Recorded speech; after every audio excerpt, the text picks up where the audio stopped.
boy.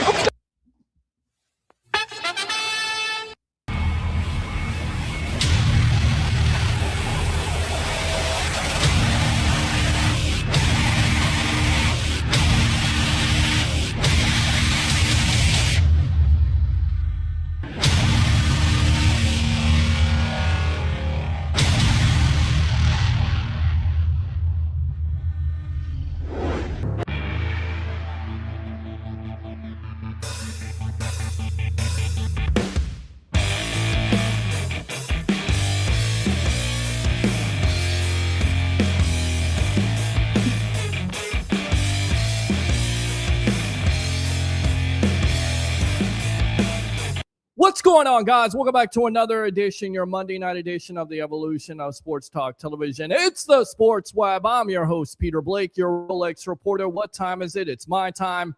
And, of course, for fans of this show, the Tampa Bay sports fan, especially you Go Bucs fans, it's your time.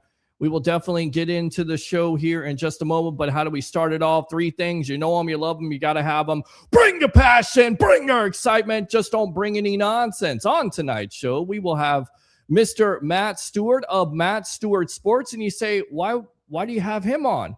Because he actually called some games with third-round draft pick from your Tampa Bay Buccaneers, Ted Hurst, the wide receiver. So we'll talk to him about Hurst, and we will talk to you about the Bucs as always. And then also we will get into what has been a weekend of despair, if you will. If you're a Tampa Bay Lightning fan, an Orlando Magic fan, I didn't play, consequently needed the Magic in Game 6 or Game 7. And as they fired their coach today because of it. So we could talk about that. And then the Rays continue to be hot right now. I got it right in front of me. Bottom of the ninth, 5-1 Tampa Bay over the Toronto Blue Jays. So we'll update you on that situation as there's men on. But the Rays are trying to close this out. So, and then as always, we'll take your phone calls. Not right now because we got a guest. But when we open up the phone lines, and we will very soon, 727-255-0391. It's 727-255-0391 as the Rays just won the game 5-1. So we can talk about that in just a little bit. But let's go out to my man right here, Mr. Matt Stewart of Matt Stewart Sports. Welcome to the Evolution of Sports Talk Television. I'm looking a little purple. A little purple. Yes, sir. You are looking a little purple, a little blue. Maybe that's because of Ted Hurst in Georgia State, because you actually called them. If you want, go ahead, log back out again, log back in. And try to log back and try to do it again. Okay. Yeah, try to do that again. First time. Yes, there you go. So it happens. It's live television. There you go. Right there. So we'll get him on. He's got some great analysis. There's a friend that referred me to him. So I think it's going to be a good night here. And I wanted to say Ted Hughes. I don't know why I keep on wanting to say Ted Hughes. It's Ted Hurst. Steve Smith had some great comments. We'll get into those about him. And there he is, right there. There is Mr. Matt Stewart of Got Matt a better view of me now. Yes, a better view. Thank you very much for joining me here on the Monday nights on the Evolution of Sports Talk Television. How you doing tonight? I'm doing great. How about you? Doing really great. Kind of surprised they fired Jamal Mosley after for Pete's sakes, what were they, 9th or 10th? What was in the East, and they took the 1 seed, to the limit. The Hawks here were the 6th seed and got totally whacked by the Knicks. They didn't fire their coach. Right. Well, I think it's more Banchero, who's the superstar there, kind of controlling things. Yeah. I think their attitude together, it's just not going to work. I think that's more of it. And then on top of it, eliminated, first round in 3 straight years here. And, Stephen A. Smith was saying today about the Atlanta Hawks, he doesn't know why your coach still has a job over Mosley at this point. So, I would agree. The Hawks made great improvement. I know that's not what we're here to talk about tonight, but they made great improvement this year. So, but the feeling is, at least emotionally for me, what happened to them in that Knicks series after they took the 2-1 lead and then just got, really beat down, 3 games in a row. And then of course, the embarrassment of Game 6, which was a historical embarrassment, I think kind of, it wiped away a lot of the great things and good things. Let's don't go great, but good things that happened to the Hawks this year. I agree. And listen, I'm versatile. Like this wide receiver seems like he can play the X and in the Z position. It seems like. So we're versatile here on the Sports Web. So anytime we want to talk basketball, anytime we want to talk college football. Yeah, and I call the G League. So I called a number of the Osceola Magic games this year when they played in College Park against the Skyhawks, the Hawks NBA G League team. So saw them too, and I was really impressed. I thought they were the best team that I saw in the G League this year, and they didn't win it. So. Well, let's run with that then real quick, and then we'll get out to Ted Hurst. What do you think the Magic's biggest problem is besides coaching? Because now they have to find a new coach. The talk has been Billy Donovan. They have Ben Caro. They have Franz Wagner. He's not able to stay healthy. I think it's more of a health situation. And then you have Jalen Suggs, who comes in. He's shooting 19%. I mean, I don't know if he's the full-time point guard.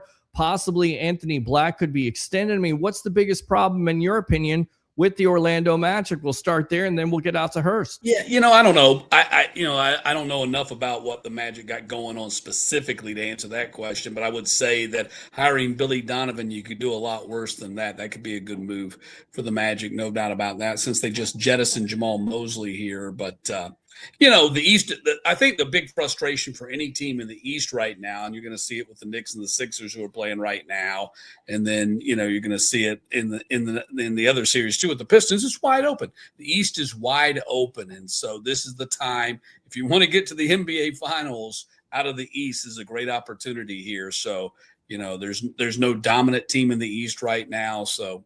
I think that's where the frustration kind of sets in. At least I can see the Magic perspective there that, they had a chance. They had a real chance against the Pistons to get rid of those guys and knock them out, pull off a big upset, knocking off the 1 seed in the first round, and they missed their opportunity. So I absolutely missed their opportunity, up by 24 in Game 6, and then didn't even show up in Game 7, of course, because, again, at the end of the day, momentum is real. The Pistons had it.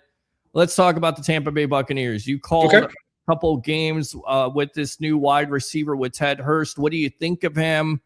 Were you surprised? Because a lot of people said he would go 3rd round or 2nd round. At this point, he goes 3rd round, so it seems like some good value. But talk about Hurst and what you saw when you called his game. Yeah, I mean, I called, over the last couple of seasons when he was with Georgia State. So, I'm upwards around 10 to 12 games, somewhere around that number. So I've seen him a lot. What the positives, I have no real negatives I can say about him, but the positives certainly were he was the Panthers' go-to guy, and at times he was like all they had offensively, and everybody knew he was getting the ball, and he still got the ball, and he was still able to get 8-10 catches a game. So he's a big-time playmaker. He can stretch the field. There's no doubt about that. And you mentioned, he's versatile in his positions he can play. The thing that I would wonder about with him, and obviously I guess, the Bucs have thought this through, and that, he's not overly big. I mean, he's tall, but he's not overly much, how's he going to handle, he was able to handle the Sun Belt. How's he going to handle physically the NFL defense? So, but, I was really surprised he was even with the Panthers this past year, had an incredible first season with Georgia State. He came from Valdosta State. He was playing D2 football. Nobody, Valdosta State Division II program down near the border with Georgia and Florida. He started his career there. No one really bid on him out of Jenkins High School in Savannah. Savannah, not necessarily known as a hotbed of football. They got some players come out of there, but it's not like the Atlanta area where you got an abundance of 4 and 5 stars, floating around on any given year. And so whether he was overlooked or maybe, the offense he played in high school didn't give him an opportunity to really shine. He ended up at Valdosta State, came to Georgia State and shocked everybody. Like, who is this kid and why was he at Valdosta State? And then the other shock was the fact that he was at Georgia State this past year. I felt for sure that he would jump to a bigger, to a power conference school and get paid. He got paid apparently by Georgia State, but he entered into the portal from what we understood, and then he didn't. And then he's like, nope, not, I'm going to stay at Georgia State. So obviously they were able to ante up, but that's pretty shocking that he was not playing a power conference school this past year anyway. But to answer your question, he's a big time playmaker. How that translates to the National Football League, that's anybody's guess. That's the guess with everybody, right? Mm. I mean, even first rounders. I mean, you can see what they do in college, but you're not in college football. You're not playing the National Football League. It's a different life. The whole thing's different. So we'll wait and see. But I liked what I saw from him playing for Georgia State. Is he as electric as a lot of people talk about? Because 4.42, when you see him, you talk about his size. Can he get separation? When you saw him in that game, did he get a lot of separation? Because yes, no doubt. I think that's probably the toughest transition here is the fact of wide receivers from a small school. A lot of fans say, well, I don't know. He played against, smaller competition. Can that transcend over? And it's all about with a wide receiver coming into the league. He has to get that separation. Did you see a lot of separation when you watched? Yeah, no, he had no, but like I said, I mean, he was the go-to guy in the Georgia State offense. Everybody knew he was going to get the ball, and he got the ball. Mm-hmm. When he didn't get the ball, it wasn't his fault. It was the quarterback not getting him the ball. I mean, they literally had games where, we're going to throw the ball to him on the first play of the game, the second play of the game, the third play of the game, make sure he gets the ball because he was the biggest threat in the Georgia State offense, which quite frankly was not great this past year. Nothing about the Georgia State program was great this past year. They went 1-11 and, their lone win was against Murray State, an FCS program. So, I mean, he literally was the number one guy on the opponent's scouting report every game, and he still had a tremendously productive year. Yeah, we're on with, again, Matt Stewart of Matt Stewart Sports here on The Evolution. I'm your host, Peter Blake, your Rolex reporter, giving you something to think about. And, yeah, Jason Light talked about it, how he was surprised that this kid, could have transferred to Georgia, could have went into – Yeah, look, the top draft pick wide receiver out of Georgia, Zachariah Branch, also went in the third round. I mean, I think that tells you, he could have gone anywhere and played anywhere and, gotten paid at probably, I don't know how much Georgia State paid him. They obviously did pay him. Otherwise he wouldn't have stayed there. But, there by no stretch of the imagination does Georgia State have the resources to go toe-to-toe with a power conference school on a player if they really want that player. So I'm not exactly sure. No one ever said, it's hard to get that answer. Well, why'd you stay at Georgia State? And that's not necessarily a question that anybody wants to answer but he did stay and to his credit, he stayed and he had a productive year. But I think if he'd gone and played power conference football, he would have been productive just as well. Maybe not the same kind of numbers because he wouldn't have been the sole primary breadwinner for the team that he was playing for. But the third round speaks for itself, and he's got the physical attributes. You mentioned his speed. He's not a rail, but he's not big and bulky by any means. So my concern would be, how does he handle, defenses that are stronger, physically stronger? So.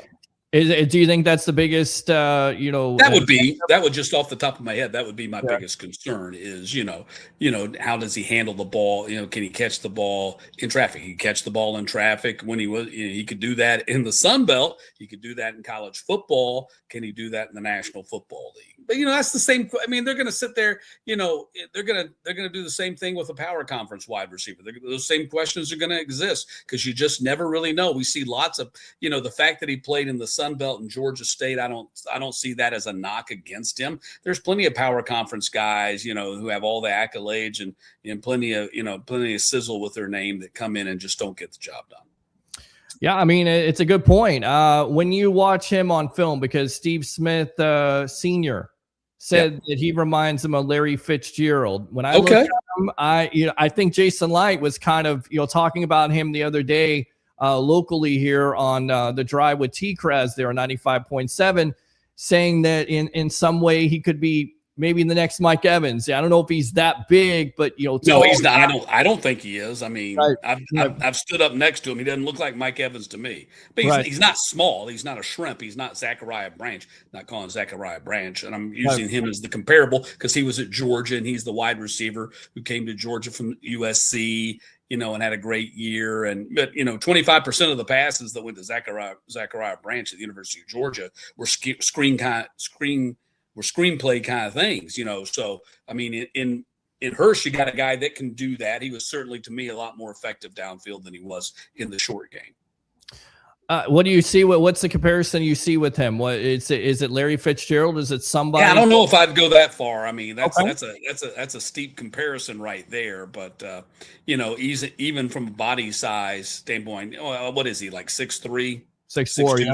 6'2", 6'3", 6'4"? Yeah. Was that the official measurement, or was that the Georgia State roster measurement? So. They said 6'4". That's what I got here. That's what I looked at but you've had experience around him. What's your experience with the young man? You've stood by him before. You gotten an opportunity to talk to him. Yeah. I've had I never personally talked to him, but I was in interview situations when I was working Sunbelt Football Media Days, in which we had him in our studio and we were interviewing his head coach, Dale McGee, and we had a couple of players, and he was one of the players representing Georgia State. He wasn't necessarily that comfortable with it. He has, at Georgia State, even though it's in Atlanta, you're not necessarily called on to do a lot of media. I mean, Georgia State, let's face it, Georgia State's a Sun Belt team in an SEC town in SEC state. You talk a lot about Georgia. There was some controversy. Let's go ahead and shift gears with this. Georgia State. Georgia State was 1-11. Georgia's one of the best programs in the country. Yeah, I mean, C.J. Allen was one of the prospects on the board. A lot of Bucs fans wanted him. Instead, they took Josiah Trotter from Missouri. What did you think of Allen and his linebacking play for the Bulldogs? I thought he was great. He would have been a nice pick there. We'll see what Trotter does. But, yeah, I mean, I think he would have been a great player for just about anybody. Tremendous tackler, great linebacker. Georgia's got a history of some pretty good linebackers they put in the National Football League. So, I think that would have been a nice pick. I'm highly impressed with C.J. Allen. Again, with everybody that we talk about here, this is the thing.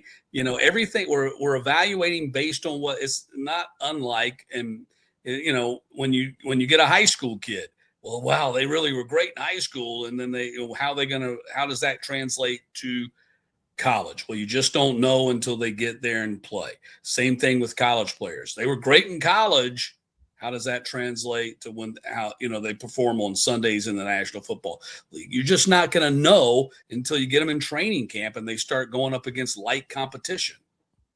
Makes sense. You watch a lot of college football. What do you think about the NIL? What do you think about the transfer portal? It's like the Wild West. Is it destroying college football in your opinion? What do you think? I don't think it's destroying. I don't think it's destroying college football. It's something they got to adapt to, no doubt about it.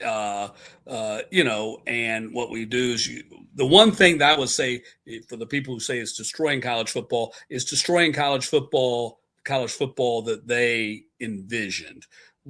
There's so much roster turnover now. And in football, probably less than any. And basketball, it's like the whole roster flips every year. So, in that regard, the loyalty to the team, the loyalty to the players, you lose a lot of that. From the fan standpoint, they're not familiar with the players. Every year it changes. But let's face it, in college sports, they're not necessarily cheering for the individual players as much as maybe they do that in professional sports. They're cheering for the name on the jersey.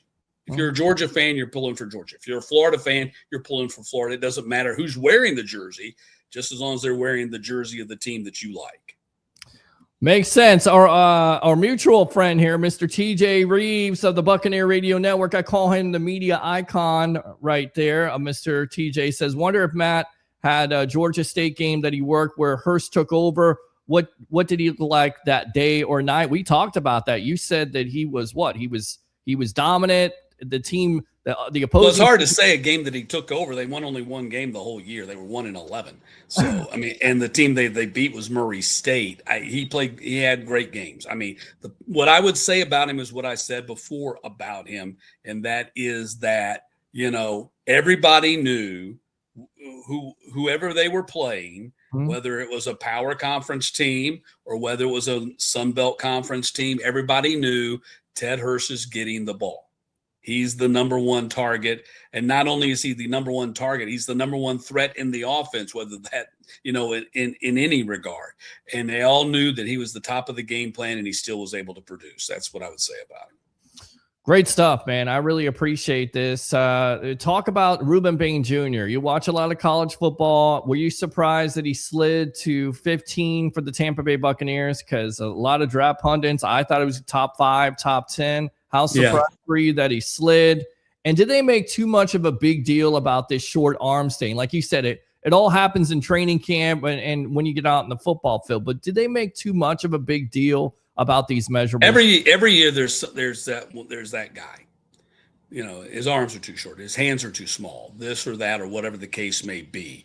You know, again, it's going to come down to, does he produce? If he gets in the National Football League and he produces, then his arms aren't too short. But the reason they do this is because, you know, they put a lot of analytical, you know, evaluation into the game, and they just know that guys whose arms are this short typically might have some problems in the scenarios that they're going to be facing in the National Football League. Same things with the small hands or whatever the case may be. So yes, I mean, it isn't just when they say their arms are too short, it's not, you know, they've studied and they realize your reach needs to be this much. You need to have this great of a reach to be effective. So we'll wait and see what happens with him. I know he's fired up about playing. Oh, he's definitely fired up. A lot of Bucs fans are fired up, and a lot of pundits giving the Bucs A+ with Keontae Scott there in the 4th round. Highly versatile. We came in with it. You know, they're highly versatile with their team. We're highly versatile here. Listen, you know the Magic. Anytime you want to come on and talk some Magic, talk some basketball, or talk Georgia, Atlanta, whatever you want to talk about, sure, you're more than welcome here. Just give me a call. Absolutely. Yeah, I tell you what, the rivalry with the Bucs and the Falcons this year will be especially interesting given the comments that Baker had about Stefanski. So, you know, that'll be fun. He charged it up a little bit by throwing out what he said about Stefanski. There's no love lost between those two guys, no doubt about it, from their days with the Browns. And hey, look, I was a vocal critic of the hiring of Stefanski because I thought they moved on him really fast, maybe faster than they needed to. I'm never a fan, and of course, but I'm going to throw in this caveat as well. I'm never a fan when they hire a guy who's got a losing record. That said, that can't be the only litmus test. You look at what the Braves have done. You know, Walt Weiss getting a second chance to be a manager in Major League Baseball, had a terrible record with the Rockies. Well, he had a terrible team that he was trying to manage with the Rockies. And then after being a bench coach with the Braves, got the bump up. And you see what's happening with the Braves right now. They have the best record in Major League Baseball. So there's always that caveat. You can't just base it. But I'll tell you what, I was a little disappointed that they landed on Stefanski so quickly. So we'll wait and see what happens. And then Baker throws out his barb. So it should be juicy when those two teams played twice during the season. It always is, and a lot of Bucs fans go back to the 3rd and 28, 4th and 14, and they believe that's when Mike Evans decided to leave because the defense wasn't able to get off the field, Matt. The Atlanta Falcons, of course, come back and win on Thursday Night Football. My question for you is, who do you think the quarterback is there? I mean, Penix is hurt. It's going to be Tua to start the season. It's going to be Tua. Yeah, Tua's going to be the quarterback to start the season, and I believe Tua's not coming in as a placeholder there. I think Tua's going to be given the opportunity to compete, and he's going to have a leg up because Penix is not going to be ready. And Penix, you know, he says, you know, he's making progress, but if he's ready for the start of the regular season, pretty miraculous recovery for him coming off another knee injury. So you got a new coach. You got a new everything, new GM, got a new president of the team, and Matt Ryan. You know, Michael Penix, I think, is going to have to win the job, and I think it's the way it should be. You know, they bring in Tua, and I think he's got to try to win that job. And Tua's going to have a leg up on him because Tua's going to be getting the snaps at the start of the season. I just kind of wonder what the sense is in Atlanta because, again, you draft Penix 8th overall, but he's not Matt Ryan's guy. So you're exactly right. You got to earn the job. And then on top of it, he's hurt. So there's big time question mark there. Tell you what, go ahead and promote yourself here on the Evolution of Sports Talk Television, my friend. Oh, okay. Well, Matt Stewart Sports. I basically call play-by-play for a living. That's what I do. You can find me on Twitter at Matt Stewart TV, Instagram Matt Stewart TV Sports. I call games. My next game will be Friday when Georgia plays host to LSU in baseball. Love it, man. Don't be a stranger here on the Evolution of Sports Talk Television. Love the insight. And anytime you want to come on and talk some Falcons or Georgia, we're more than willing to do it. Even Magic basketball or Hawks basketball, we got you here on the Evolution, all right? Sure. Absolutely. Just give me a call anytime. All right. Appreciate you. Matt Stewart there. Matt Stewart Sports. Thanks a lot for joining me here on the Evolution of Sports Talk Television, my friend. Absolutely. Thanks for having me. All right. There you go. So good stuff. Good stuff there from him. He had some good insight on Ted Hurst. And I know still I see realtor David Zuzman not liking the pick. That's not a surprise. I don't expect you to like the pick because you have been pretty much you've been stuck in your ways. How you don't like Jason Light and how there would be nothing that could happen.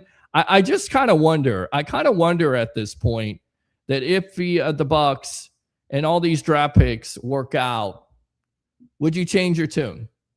Would you change your tune at this point? And I think that's kind of my big time question, because I'm going to go out to the phone lines. I know who's going to call in. I just kind of wonder where the confidence level of the Bucs fan base is, because I sense a kind of turning point, and I got to say I like it. And that's the question for the night. How confident are you? How much? Because I know there were a lot of Bucs fans once again saying, "Screw 2026, it's over with," before the season started. And then you get Ruben Bain Jr., which, by the way, he's number 3 today. That's his new number. Yes, the old Jameis Winston number. I kind of feel like it's going to be different, though. It's going to be a different look with Ruben Bain Jr. rushing from the outside or the inside or wherever Todd Bowles wants to rush him. But I kind of get the sense here, guys, that you've kind of changed your mindset on this Tampa Bay Buccaneer team. Of course, I knew he was going to call in. Realtor David Zuzman, the Jason Light Hate Club fan member. I think it's fan club of 1. Well, maybe there's some other Bucs fans. Oh. Welcome to the Evolution of Sports Talk Television, my friend. How you doing? Hello? Hello, David Zuzman. Are you there? Are you there? I thought we had somebody. I know we have somebody here. What's going on? You guys playing games with me tonight? Oh. Hello, Realtor David Zuzman. Hello? Yes, I'm here, sir. Go ahead. I cannot hear a thing, so I don't know if you're saying something, but I cannot hear it. Yeah, now I can hear a microphone kind of like making noises. Can you hear me now? Yeah, still just noise. Okay, I don't know. You have to call back. I don't know what's going on here. Let me call back Alex. I think it's on his end. Hopefully it's on his end. Again, you just never know. Technology is a wonderful thing sometimes. So I will call Mr. Alex, who wants to lead off the show. Alex, are you there? What's going on? It's Alex calling the Sports Web. What's going on, buddy? Can you hear me? Hello? Yes, can you hear me, buddy? Okay, nobody can hear me at this point. So I don't know what's going on. Stand by.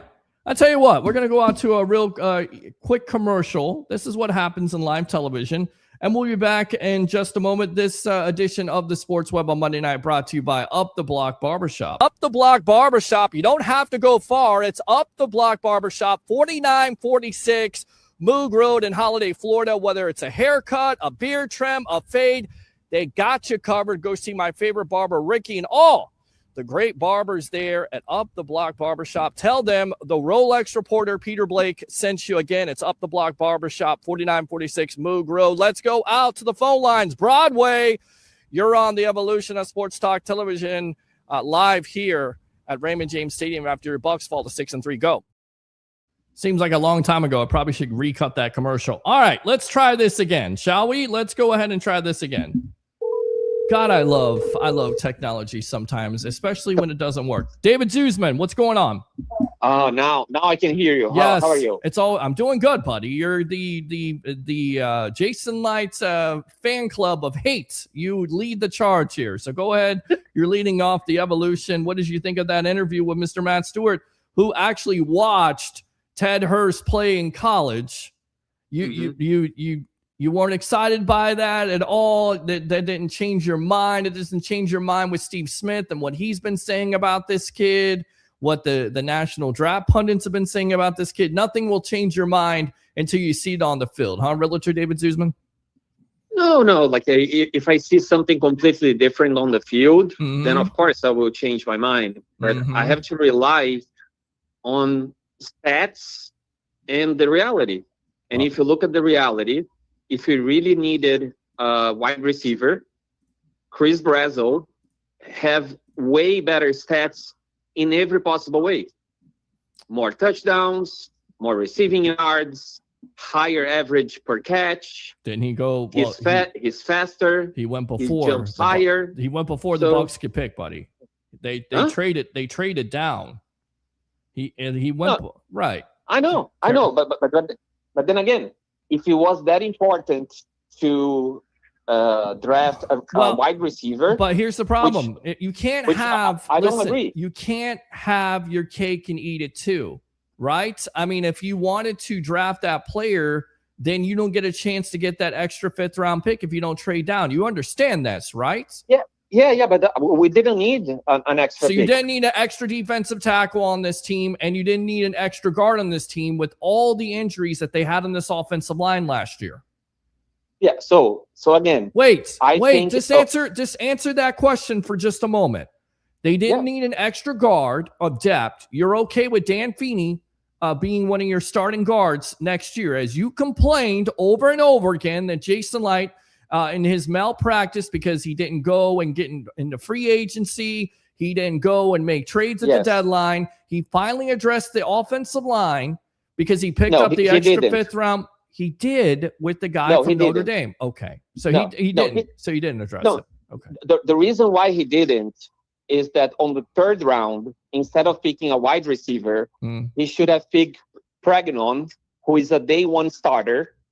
Okay, so what he did is he pretended to do something by getting a guy who missed all year last year, Billy, and is a mediocre offensive line guy. So instead of getting one that it would be plug and play on 3rd round on Pregnon or Dunker, he pretends to do something on the 5th round that is not going to move the needle. So there's never been any 5th round picks that Jason Light has picked or anybody else has picked that's coming in and been able to contribute right away. There's not a reason for that guard from Notre Dame. Goodness gracious, I can't pronounce his name for some reason. I'm just going to go to Notre Dame guard at this point until I get it. The reason why he dropped to the 5th round is because he was injured. He can play multiple positions when it comes to left guard and right guard at this point. So you hate that pick. You don't like Capehart from Clemson. You don't like that pick either. You don't think that improves your team at all. So, for example, on 7th round, if he didn't do another stupid mistake in trading up to get a tight end that was projected to go undrafted, we would have one more pick. And guess what? On the 7th round, Rashawn Benny from Michigan was available, and he's a much better D tackle than Capehart. How do you know?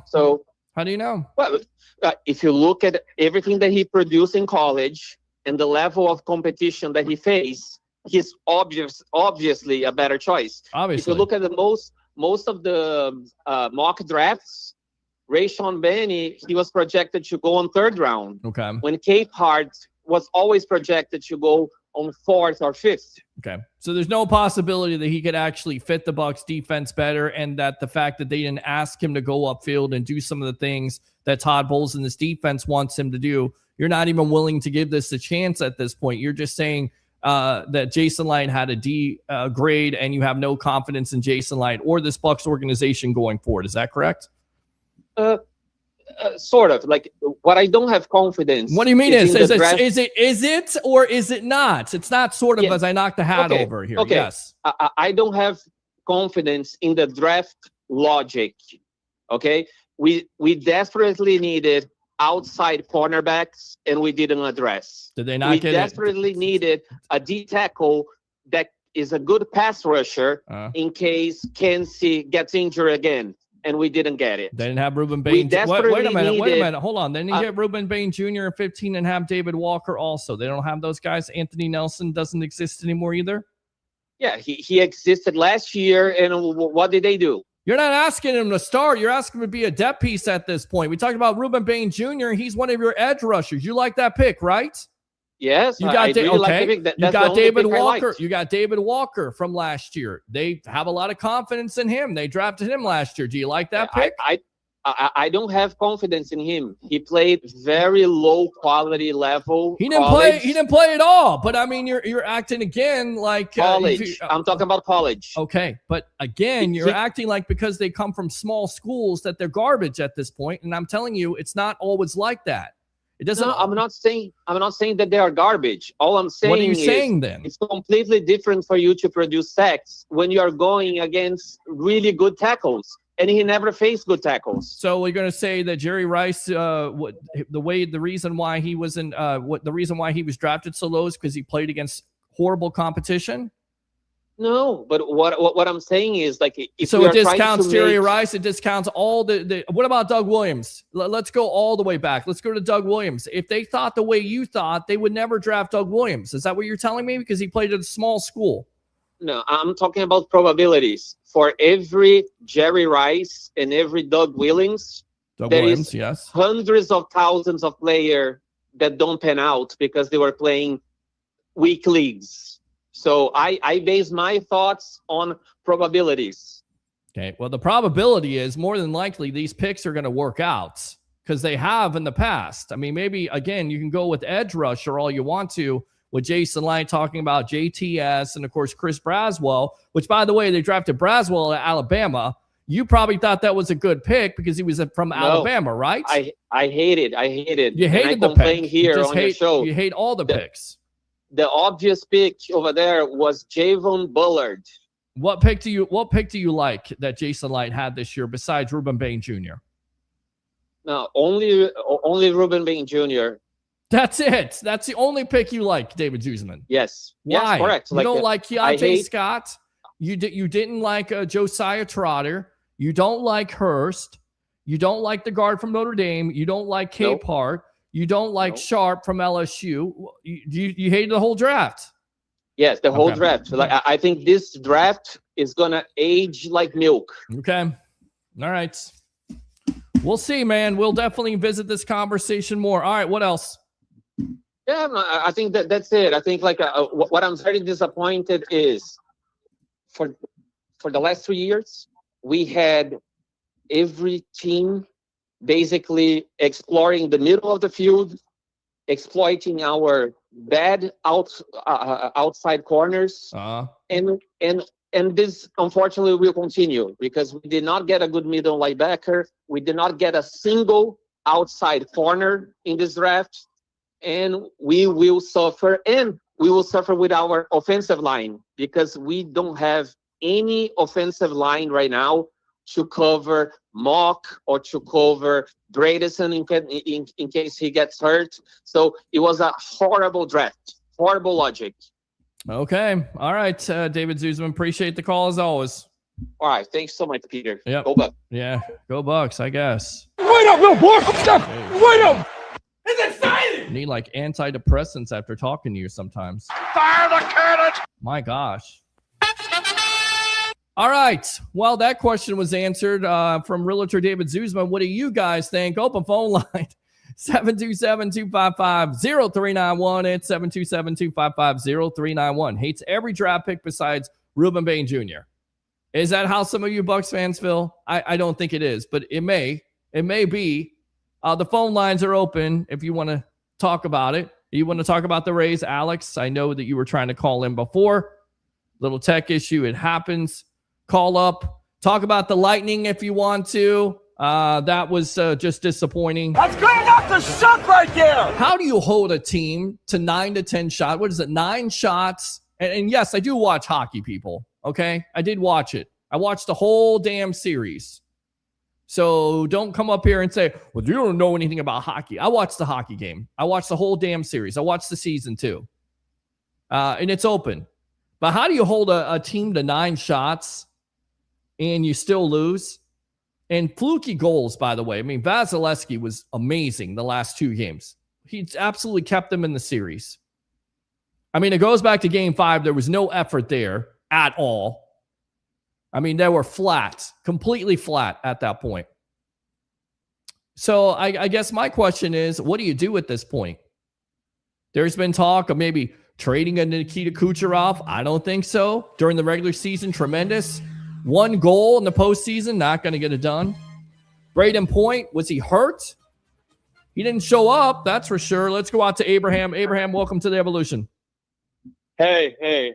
So I like that coverage about Ted Hurst because I think he's a sneaky good prospect that he's flew under the radar because a lot of people didn't know about it. I mean, only the experts were talking about, but I mean, I think the Bucs had him and Malachi Field high on their radar, and both were solid. And this guy was he could have played at any Division I school. So I guess some people don't understand how the scouting, how scouts work and operate. Yeah, because there's never been any small school prospects that scouts have been wrong about. I mean.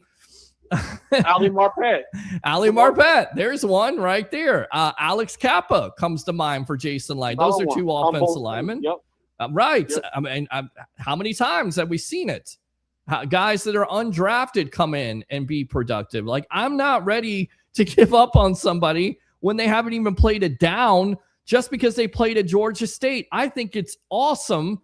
And I agree with Jason Light. It's awesome this day and age where you actually see a player who wanted to stay with this team instead of transfer out, only winning 1 game the whole season, and he wanted to stay with his team. That shows me a little bit of leadership. That's a good thing. Maybe I'm looking too much into that, but I don't think so because you don't see that with kids these days. And yes, they are kids. I'm old and they're kids, and I'm aging myself, but that's how I feel about it. And then you see him on tape, and then you hear Steve Smith Sr. talk about him, and we'll get into those comments in just a moment. In care of our friends there at Pewter Report. And, what's the name of that receiver that plays for the Cowboys? Pickens? George Pickens, yes. Yeah, he's compared to him a lot, his playing style too. Would you take George Pickens? I mean, how do you feel about this draft at this point? Are you excited about this Bucs team after the draft? I like the draft. Even people are criticizing the Josiah Trotter pick, but Josiah Trotter, when he was learning a new defense, so he struggled with coverage early on because he was just learning the defense. But after week 4, he was one of the best inside defenders they had on that team in Missouri. So people don't, and his athleticism is off the charts, and he's got a higher ceiling than Jacob Rodriguez. Jacob Rodriguez played for 5 years in the collegiate football, and he's only done good the last 2 years, and he's benefited. And actually, this guy's he can shed blockers. Jacob Rodriguez slipped through blockers with some of his savvy. So people are just are not understanding the bigger picture about Trotter. And if Trotter played another year, he would have been a first-round pick. That's for sure. And he was a much better player than his brother who got drafted by the Eagles.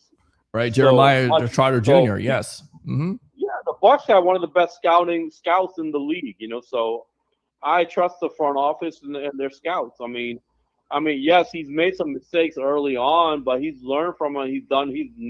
He's hit it out of the park a few drafts. People forget about the good drafts he's had, the good players he picked. Right. I mean, it's like Trevor Sikkema said.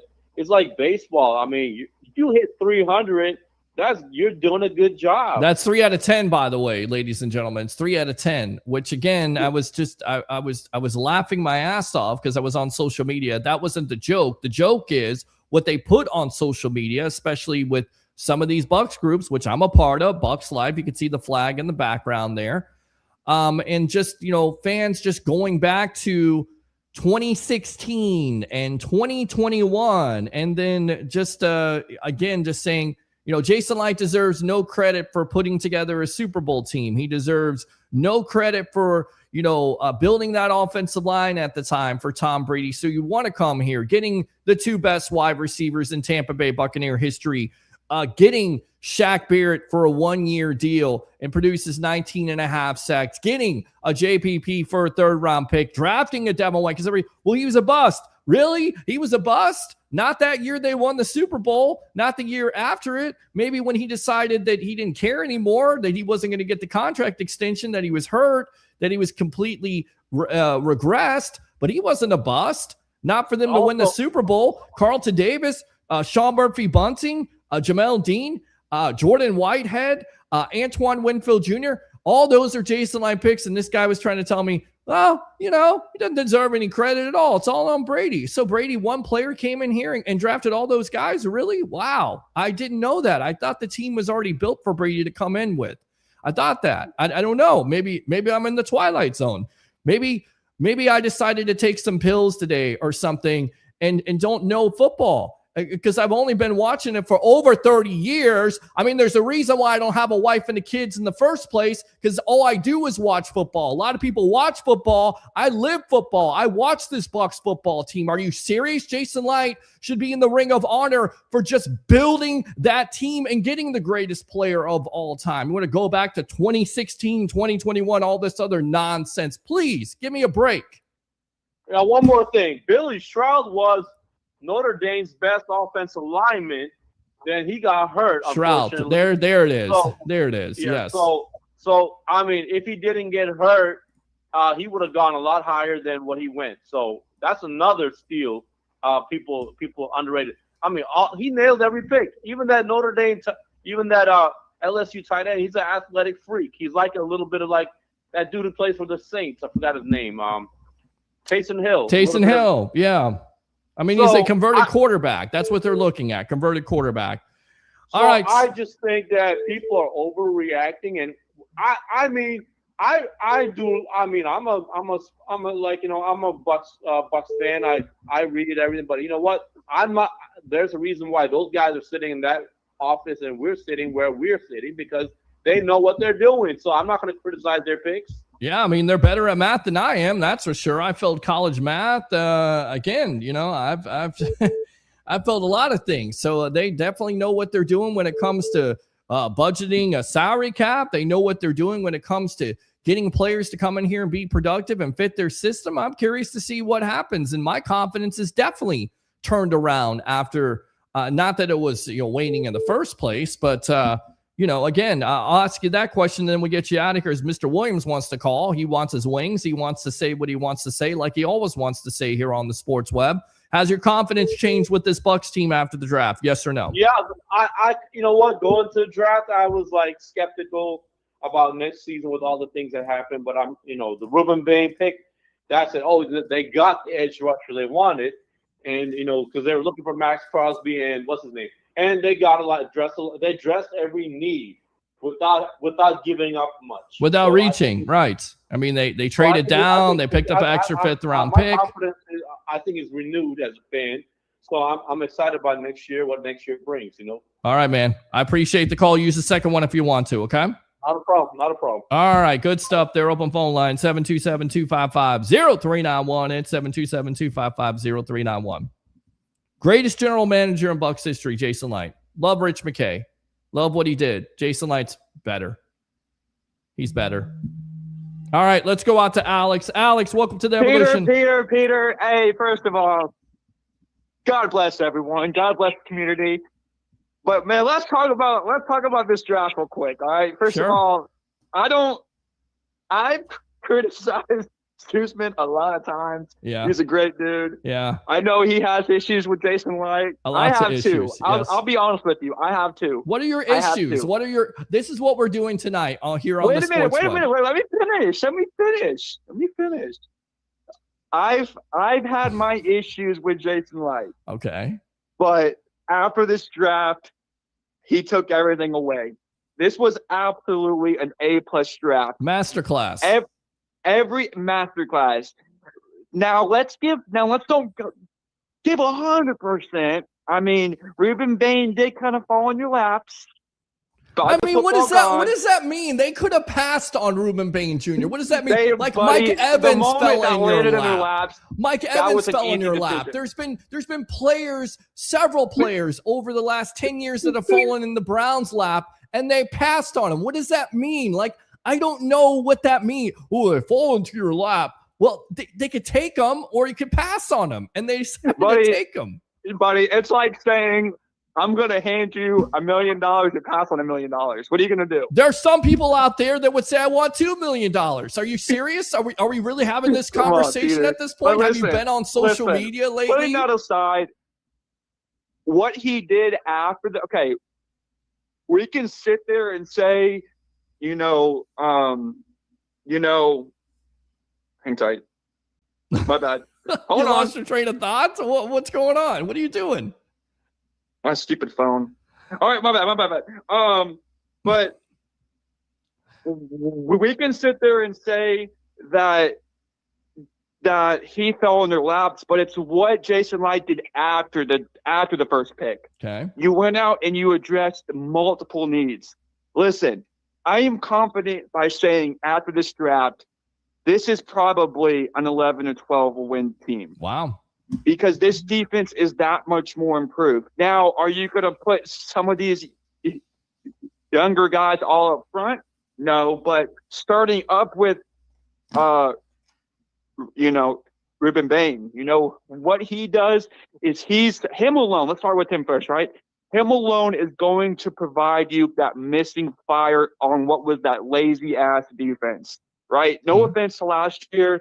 No offense to Levante David and what he did for the Bucs, but you were just missing that lack of passion, that lack of energy, on that defense. And I think just for him alone, that's going to be, good stuff. Now you got Trotter. Let's talk about him. Mm-hmm. Linebacker. You're going to be missing Levante David. Is that a good pick on top of Anzalone back there? You're looking at a really good beefed up defense. Now, did you solve the issue of losing Jamel Dean? I don't know. I don't know how that is. Well, they got Zion McCollum, you got Benjamin Morrison, and again. Zion, first of all, Zion McCollum, and I saw in the comments about it because I do read your comment section. Yes, that was a home run. Zion McCollum got absolutely torched last year. He did not have a good year. Did not have a good year. Shall I remind you of the Rams game? You want me to go back to that Rams game? Where Stafford burnt him? Let's not do that. But also it comes down to, again, it's predicated on the pass rush. If your pass rush is better, then that definitely helps your back end. That's big. That's why I said this defense has come so what? Because what was the one thing the Bucs failed to do? They led the passer. They pretty much led of time of possession with the quarterback having the most time in the pocket, right? Mm-hmm. Which obviously gives time for big plays. But listen, I'm going to say this, and then I want to touch up real quick on the Rays and Balls before I get out of here for the night. This defense is 10 times better. This is an A+ draft. I said what I said. You pretty much addressed all needs, and you're going to have room to grow in the future. I don't know what's going to happen this year, but based off what I've seen and based off everything that we talked about on past shows that you've had, this is a really beefed up defense now. And I'm more confident than 2 weeks ago saying that I thought 2 weeks ago this is probably an 8-win team. This is every bit of a 12-win team. I said what I said. All right. So listen, it's an A+ draft, good stuff. Hey, real quick before I get out of here, tough loss on the Bolts last night. Very tough. Listen, they played a very young Montreal team, very young, very fast. I really did think that the Bolts had the edge over Montreal, but they didn't. And allowed them to 9 shots last night. 9 shots. 9. How do you score? How do you give up 0 shots in the second period? And you still can't win that puck. Because you can't score. But I will say this. and then I'm going to go to the Rays real quick and then I'm out of here. I just think that this series just had a lot of unlucky puck bounces. They've had every lucky puck bounce in their favor. Both goals last night were lucky freaking ricochets. Otherwise, I think the Bolts actually played very well. I think Vasi played very well. I think this team played very well. If you're a Bolts fan, and then I'll go to Rays real quick, and I'm out of here. If you're a Bolts fan, I'm starting with this change. I'm starting with this change. You're going to take the C off Hedman, and you're going to stick that captain on Hagel. Okay. You start with that. You build from there. I think this team will be back in the playoffs. You're interested in trading Kucherov or Point at this point? They're not going to trade Kucherov. I would be shocked if they trade Kucherov. Point? $9.5 million? Actually, I think Braden Point. I think Kucherov has a no trade clause. I'm pretty sure Kucherov has a no trade clause in his contract. You can search that and correct me on a later date. Okay. But I'm pretty sure Kuch has a no trade clause. Now, Braden Point, that's a tough call. But I think in the entire series, I'm very disappointed in Kuch. This is 3 years straight that he hasn't showed up. I've realized one thing about him, and then I'll go to the Rays real quick. I really think he only cares about his regular season points in the record because he has been non-existent the last 3 years in the playoffs. So he does have a no trade clause, I'm pretty sure, in his contract. And we're going to have to – and I think they only have a year left with him.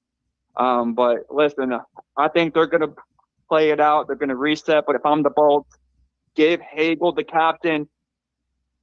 Hedman, slow, lazy. I'm sorry. I said what I said. I know he's been dealing with stuff this year. Yeah, I think he's been doing some mental stuff. All right, move on to the Rays here really quick. All right, last thing about the Rays. Hey, yes. Listen, the Rays win again today. They are playing absolutely freaking incredible. The bullpen, hey, Peter, can you believe a month later we're talking about how this bullpen has given up less than 2 earned runs a game in the last. I'm not surprised by it. I knew they would put it together eventually. I think your boy Nick Martinez, who you thought was going to be were we wrong about him? Awful, was going to be awful for this team, has been tremendous. It's been a tremendous signing. And then again, Pepio is out for the year. Joe Boyle is hurt. So we'll see how that affects this pitching staff. And the last thing yes, that you've always loved and we talked about before going into the season is there's one thing you talked about, if you remember, and you talked about a lot of small ball. A lot of small ball is winning this team a lot of games. Yes. And, dude, they swept San Francisco by playing a lot of small ball. And this team right now, before I go, is the third best team in baseball. You look it up. But, hey, Peter, great stuff, bro. Hey, great draft coverage. Thank you. I think it was last week before. I've lost my date. Yes, but, hey, it was last week. Hey, if you're new here, support this show. I freaking love this show. I love what you're doing. And, man, you be blessed. And then I'll call in on Wednesday, brother. All right. Thanks a lot, Alex. Appreciate you as always. Great stuff there. I let him go a little bit, because he likes to talk. The kid likes to talk, so I let him talk. Open phone line, 727-255-0391 and 727-255-0391. Update the score. Rays win 5-1 over Toronto, so that's great right there with your Tampa Bay Rays. To throw that out there with their start. I get it. It's early on in the season, but it's very impressive what the Rays have been able to do. So give me your thoughts on that. Lightning eliminated. Magic fired their coach. They're eliminated third a year in a row. Bucs comments, Bucs talk. The question of the night, have you changed your confidence level with this Bucs draft? Yes or no? Open phone line, 727-255-0391. It's 727-255-0391. Let's go out to the comments, as I know we'll get some more phone callers here. Of course, we're live here on Facebook, YouTube, X, Instagram Live, LinkedIn Live. I'll try to be professional, I promise. And TikTok, of course. Before I get out to the comments, I'd be remiss not to say this. You don't have to go far. It's Up the Block Barbershop, 4946 Moog Road in Holiday, Florida. Whether you want a haircut, a beard trim, a fade, they got you covered with all the fine barbers, including my favorite one, Ricky. So go see him. Tell him the Rolex reporter sent you. I definitely think I need a haircut, a beard trim at this point. So I'll be going up to Up the Block Barbershop again, 4946 Moog Road in Holiday, Florida. My newest baby right here, a part of the Fan Arch Network. It's Bucs latest. All right, Bucs fans, you said that you wanted the Sports Web. You said that you wanted more of what we bring here on the evolution of sports talk television. Well, I joined this network, and every day for 10 to 15 minutes, I give you daily Bucs content. So why haven't you liked and subscribed to it yet? We are nearly at 900 subscribers in over 2 months. It's pretty good. It's not the best, but it's pretty good. Bucs Nation, come out there. This is your test. Bucs latest there. Like and subscribe to that. Of course, we are a part of the Carter Agency because it's more than a game. We're not playing games here on the evolution of sports talk television. That's the reason why we're on TikTok right now. So there you go. All right. The advertisements are out of the way. Phone lines are open if you want to call up. Let's go ahead and read these comments. As always, King Cook 1485 says, "Go Bucs, go Bucs." Wait up, little boy. Wait up. By the way, announcement, because I didn't make it because we had Matt Stewart on. He did a hell of a job. Great stuff there. We talked basketball. We talked Atlanta sports. We talked Falcons, and we talked Ted Hurst. You can go back and watch that interview again. Like and subscribe to the Sports Web on YouTube. Friend me on Facebook at Peter H. Blake. Facebook stars are open. YouTube super chats. If you like the content, give to the content.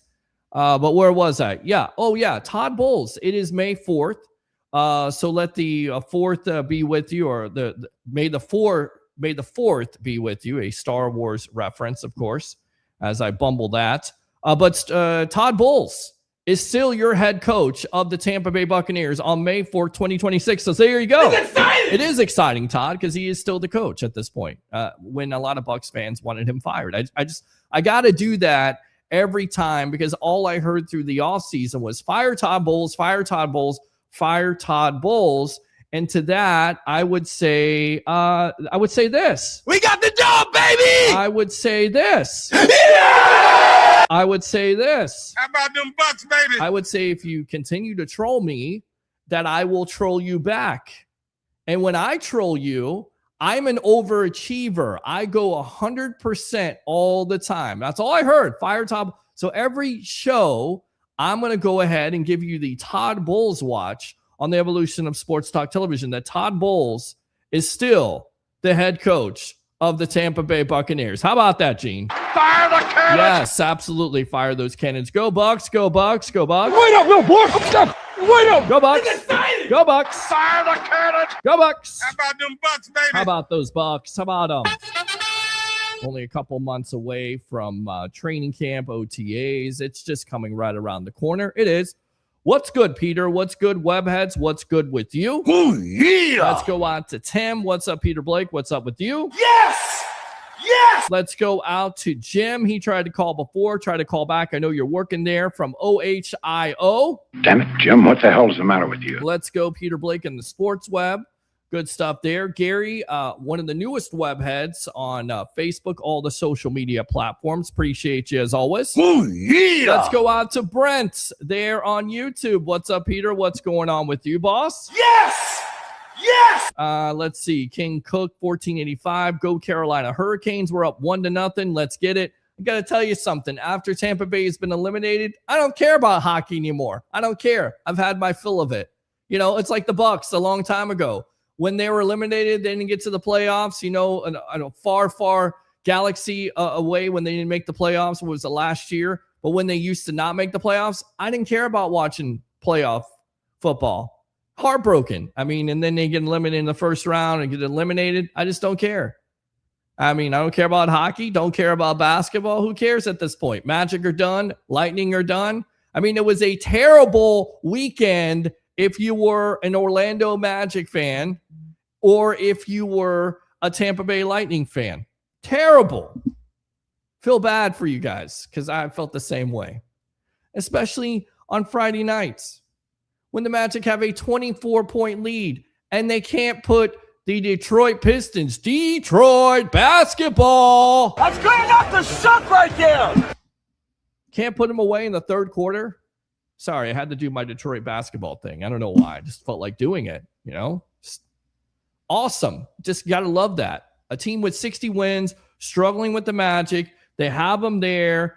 They have them on life support. They have them in the knockout round, and they're not able to do it. 19 points. Are you serious? 19 points in that second half. Terrible. Coach should have been fired. Coach should have been fired the night they lost. Sorry. I'm not like a coaching firing thing, but you got to do something better than that. I mean, yeah, it's on the players, but it's also on the coach. So we'll see if they decide to hire Billy Donovan as he Bill Parcells the Tampa Bay Buccaneers. Like Bill Parcells, Billy Donovan, Bill Parcells the Orlando Magic. Took the job and then decided to go back to Florida. Probably a good decision on his part. We'll see if they rectify things, if you will. Look at this. You see, I can't really hate this guy because he has some wild opinions, but he's all about the YouTube super chats. I'm going to get out to him in just a moment because, again, he rectified the situation. Go Yankees. I don't want to hear from you. Be quiet. Although the great John Sterling passed away today. What a great announcer. I know we sit here and we make fun. The Yankees win. I mean, that's an iconic a broadcaster that passed away today. So God bless him. God bless Yankee Nation. That's a major loss. Definitely a major loss for the Yankees. John Sterling passes away. You got 86. Long life. Long good life, man. How would you like to wake up every day? And this is what you do. Like, I don't get to talk to people on the phone, although I love the job. Don't get me wrong. Love Smart Financial. It's great. I love talking to people about their insurance, trying to help them out. But how would you like to get up every day and go to the cathedral? Because baseball is somewhat of a religion, right? I don't want to be blasphemous here, but this is how a lot of people feel about baseball. And you get to go to the cathedral of Yankee Stadium, and every day you get to call the game. It's like Raymond James Stadium. Like, I get to call, but it's different. Like, baseball's different. Like 162 games. Like, that's what I'm doing. I'm going there. Of course, they're not home all the time, but I'm just saying the majority of the time, they're there. You're there. You're eating hot dogs. You're eating whatever else. You're calling the game. That's your job. How would you like to have a job like that?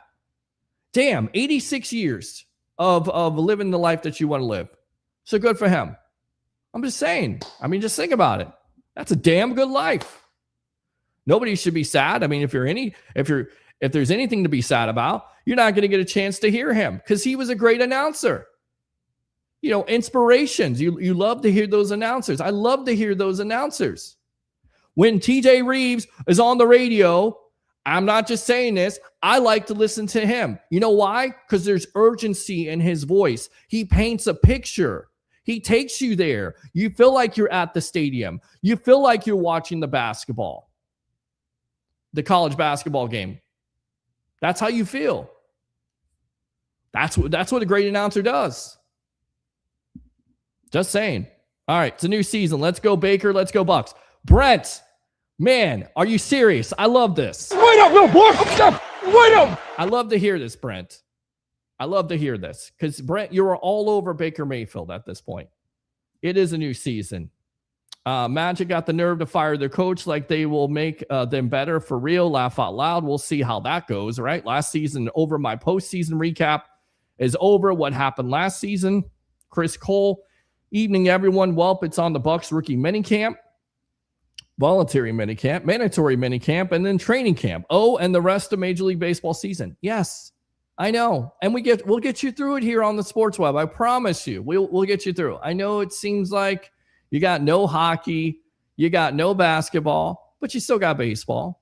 You still got football talk. We got off-season talk, as always, here on the Sports Web. It seems like it's a lot, but it's not. Time to get behind Baker and the Bucks. Love it. But I'm going to tell the truth about Baker, even if he plays good or bad. I appreciate that. If Baker plays good, I will give him the credit, just like I did last season. He plays bad, I'm going to say it, rather people like it or not. Fair enough. Oh, yeah. I never said I'm going to censor you on this show. I don't think I censored anybody on this show ever. No matter how much they troll me, just again, understand that I'm kind of a prankster myself. If you troll me, I will troll you back. It's kind of different. I'm kind of a different sports broadcaster. I'm not like the cookie cutter. Like everybody wants me to be cookie cutter, kind of like this. I can't do that. Like I got to be excited about it. This is my style. This is what I do. So I will troll you back, but I appreciate the honesty and telling the truth, because I do the same thing usually. Roger Greenberg says, sucks the Lightning lost in the playoffs, but we still have the Rays, and hopefully they win a World Series. That would be nice. Ian Shaw, okay, I'm ready for football season. I think we're all ready for football season after what transpired this weekend. Go Buccaneers. Go Buccaneers. Go Bucs. Wait up, little boy. Wait up. Go Bucs. It's exciting. Go Bucs. Fire the cannon. Go Bucs. How about them Bucks, baby? Go Bucs. Good stuff. We read the TJ Reeves, the media icon. Thank you very much for tuning in, as always. When they will be happy, why wouldn't they be happy about Bane? Well, there's a lot of Bucs fans who are not happy about anything.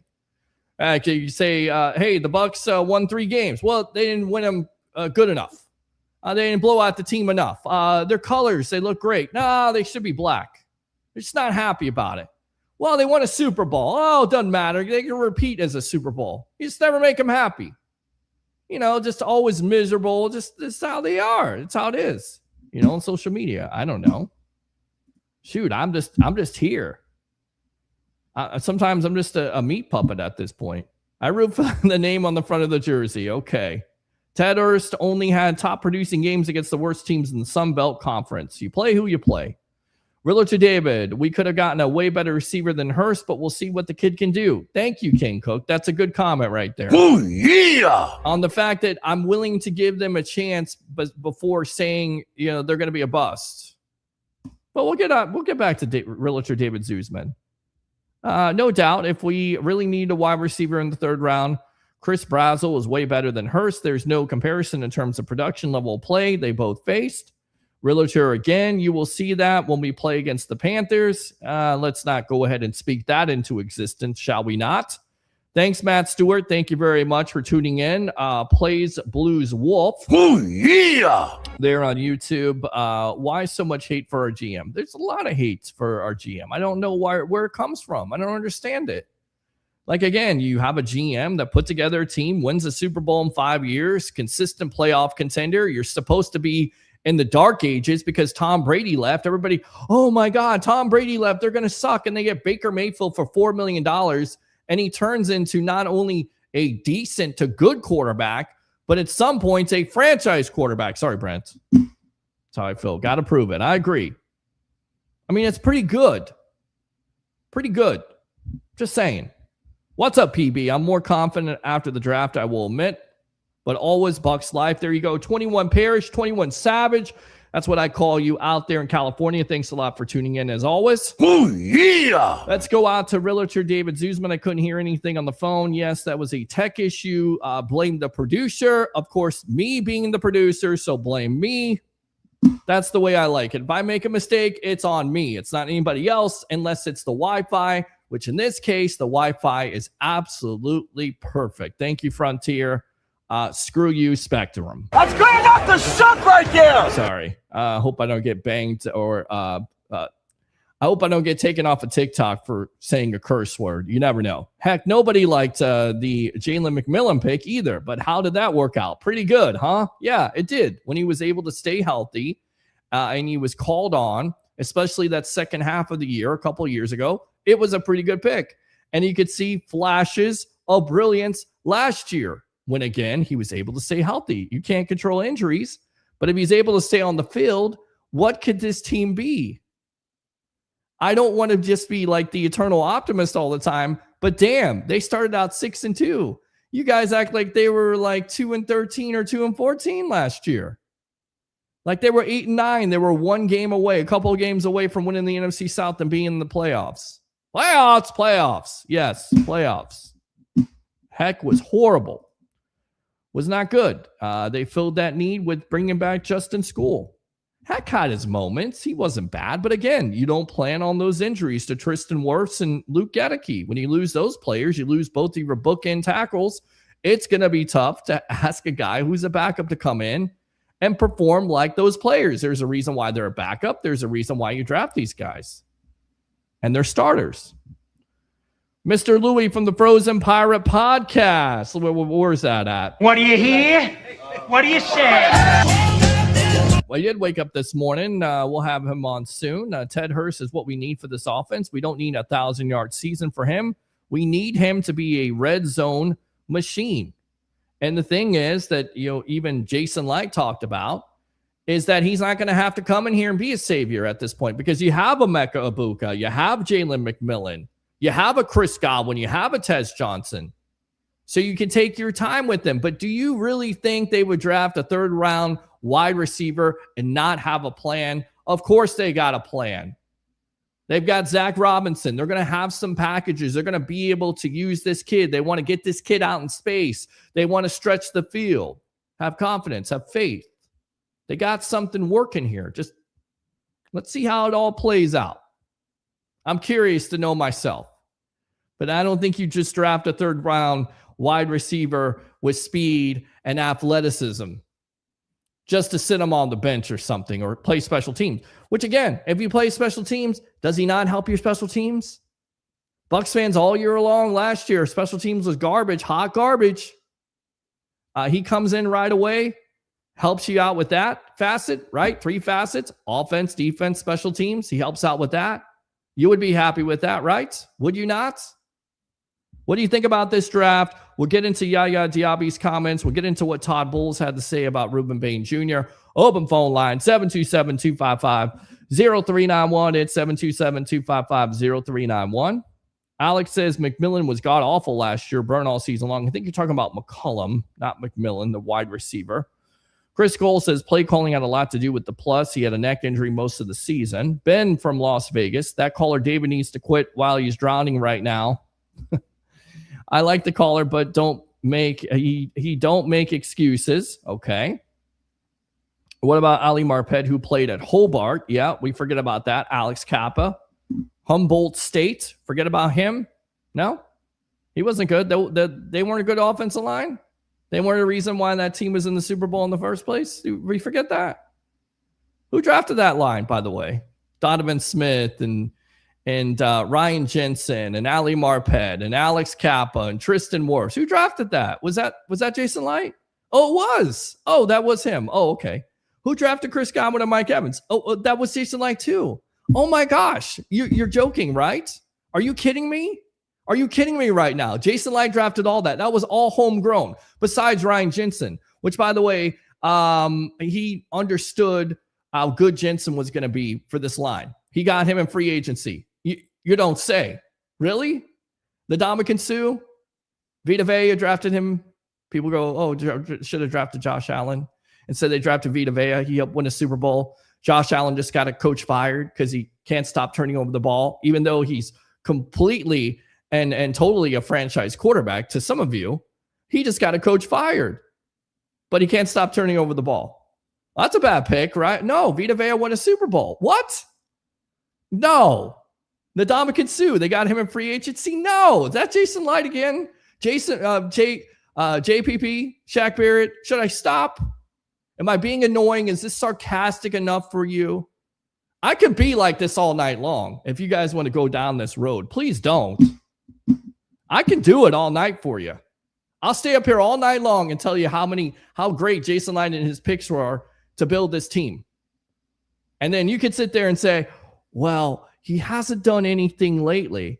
And then I'll say, well, Bucky Irving was pretty good, right? Emeka Egbuka was pretty good. Jalen McMillan was pretty good. Cade Otton, consistent, 59 catches. Not your cup of tea, not Gronkowski, but still pretty consistent, right? Didn't he draft Tristan Wirfs? Oh, you did draft Tristan Wirfs. Luke Gedeke, he drafted him too, right? Yeah, Cody Malk when he's healthy. Ben Bredesen in free agency, pretty good. Graham Barton, no. We don't want to go there with that. That's too easy, correct? Yaya Diaby, no. Nobody wants that. Antoine Winfield Jr.? No? None of that. None of that is on Jason Light. It's all Tom Brady and BA. That's the kind of BS you're going to hear on social media. Oh, that wasn't Jason Light. That was this. That was this guy. You know, my dad used to say, it's the milkman down the street. People go, oh, you look like your dad. No, my dad said, you look like the milkman. What's up, my dad? Dad, did mom sleep with the milkman? Why do you say that? Same thing. I don't know where the comparison is. I mean, but it's almost like that. Like you don't want to give like any credit at all. I'm not even related to the guy. I'm not related to the guy. I'm not a family member. I just know greatness when I see it, right? Is that okay? Is that fair? Is that a fair assessment? Or are we just going to go down and say, well, in 2016, he drafted a kicker who he shouldn't have drafted. He could have got a defensive tackle. Okay. What happened there? Did that hurt the team when he drafted a kicker? Did it hurt the team? Was it the right pick at the time? Was he the most accurate kicker in Florida State history and NCAA history? No, we don't want to put that out there because that's too easy. Because that don't fit our little narratives that we want to type. Oh, let's go back to 2021. Well, they drafted JTS, 32nd overall. Yeah, after they won the Super Bowl, they still had JPP and Shaq. I get it. You still have to fix the depth, but they were still there as pass rushers. Ooh, let's not talk about that. Let's go 10 years ago. 10 years. 4 scores in 10 years ago. BS. All right. Yes, Doug Williams came from a small school, but the next starter he came from, HBCU, was Steve McNair. So Raptor David had a point there about the small school guys. It is what it is. Yeah, Steve Air McNair. Was he a Hall of Famer? He's pretty good, right? For the Tennessee Titans. He's good. 3rd overall? Led them to the Super Bowl half a yard away with Robert Jones making that tackle. I think it's to Dyson. Am I correct about that? Maybe my memory isn't that great. I think it was, right? They nearly won the Super Bowl with Air McNair. That was a pretty good pick, right? Small school. Who cares? That doesn't fit the narrative. They've been exploiting 3rd down matchup versus the Bucs linebackers. We did nothing to improve that. Wow. Alex Anzalone, one of the best cover linebackers. Josiah Trotter, athletic enough. They believe that he can eventually play coverage. Doesn't have to play coverage right away, but you got Anzalone. He's pretty good. He's not an upgrade of what you had last year. He's not an upgrade over Savasi Dennis, Milo. Come on, Milo. Come on. I don't like the Trotter pick. I would have picked CJ Allen. All right. Well, CJ Allen is an Indianapolis Colts linebacker now. Parrish will compete with Morrison and Zion, correct? Or they'll have Keontae Scott in the nickel, or they will have him outside. That is the versatility that this Bucs team has. That's why you have to be so excited about what they were able to do in this draft. I think, just my opinion.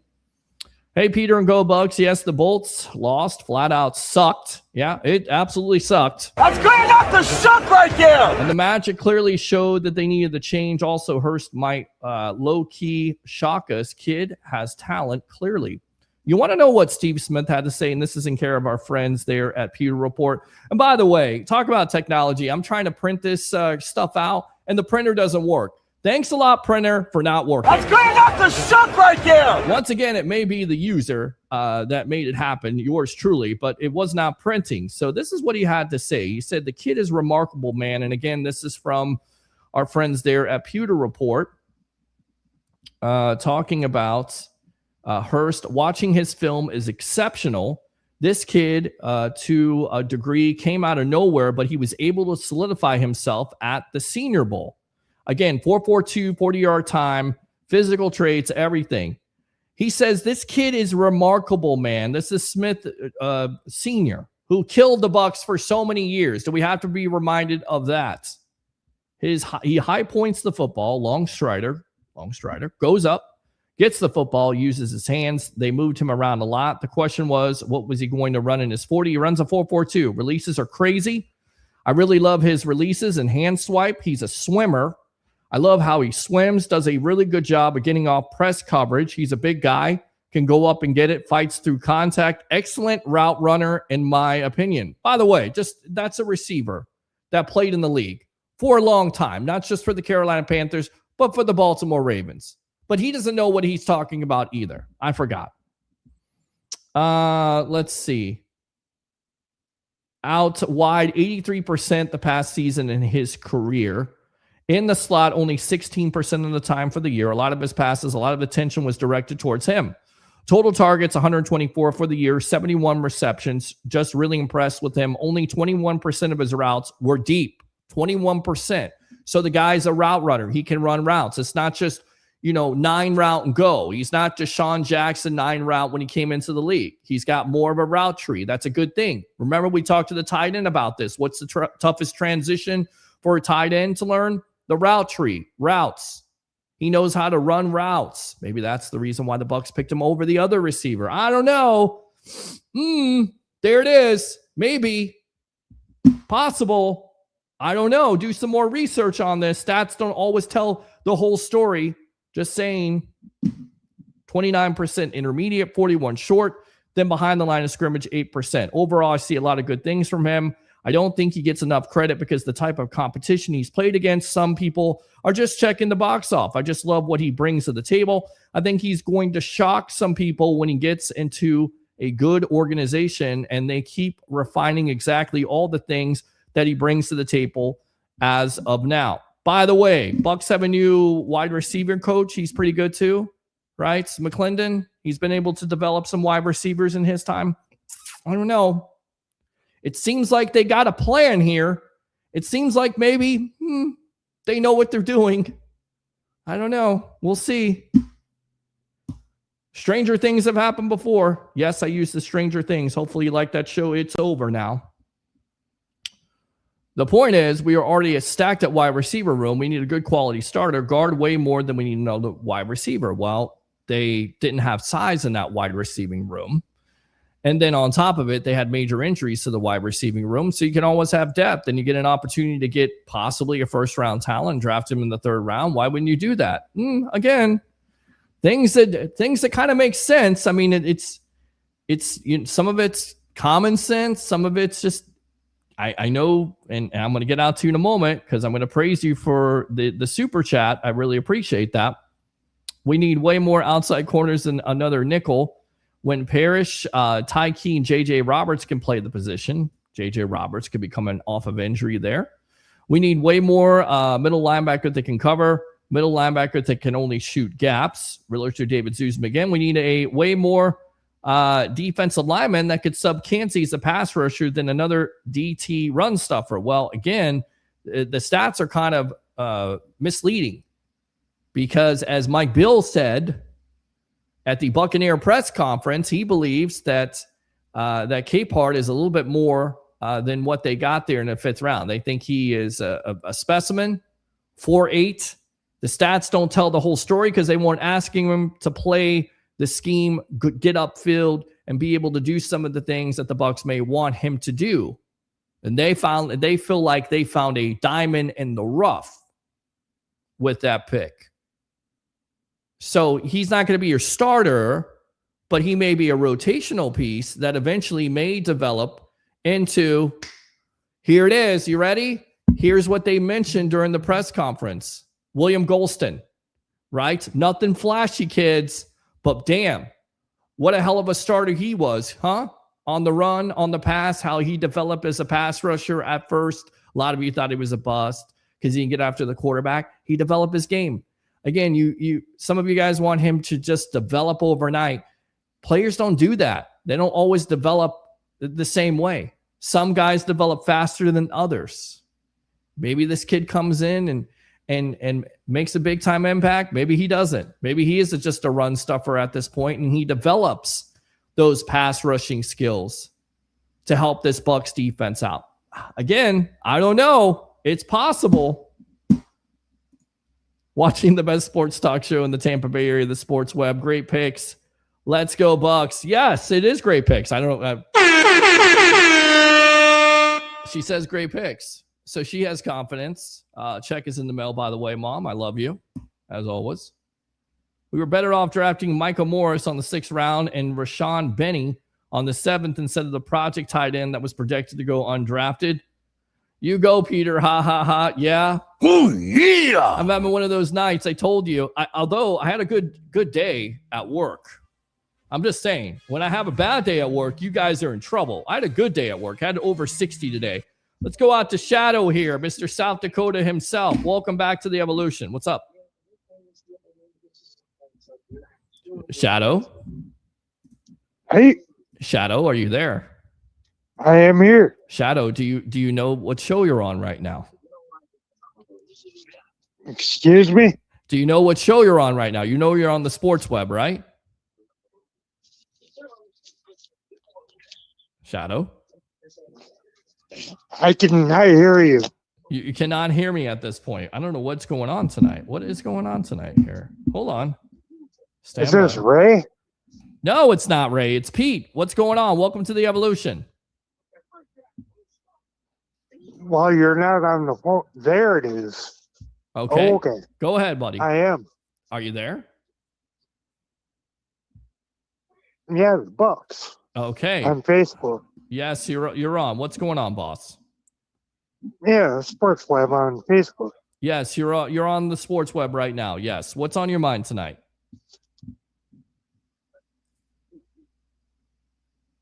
Okay, I can't hear you. I don't know what's going on with this tonight. I know it's not me. Let's try this again. There we go. Maybe that'll work. Okay. I know the phone line's working. It worked before. Now it's not working all of a sudden. Capehart was a better defensive lineman on the Clemson roster. Everyone, Shadow is here. Keontae Scott. That's who I thought you were going to talk about. I'm looking forward to seeing Morrison take that next step this season. Of course you are. Hit the like button. Please hit the like button. Addressed all needs. Still have no outside corners. Benjamin Morrison, Zion McCollum, Jacob Parrish, Keontae Scott. What else do you want? How many corners do you want? You sound like John Gruden at this point. You want like 50 corners. You can't have 50 corners that are going to make this team. They also signed 2 other corners that will possibly be for depth purposes at this point or also on special teams.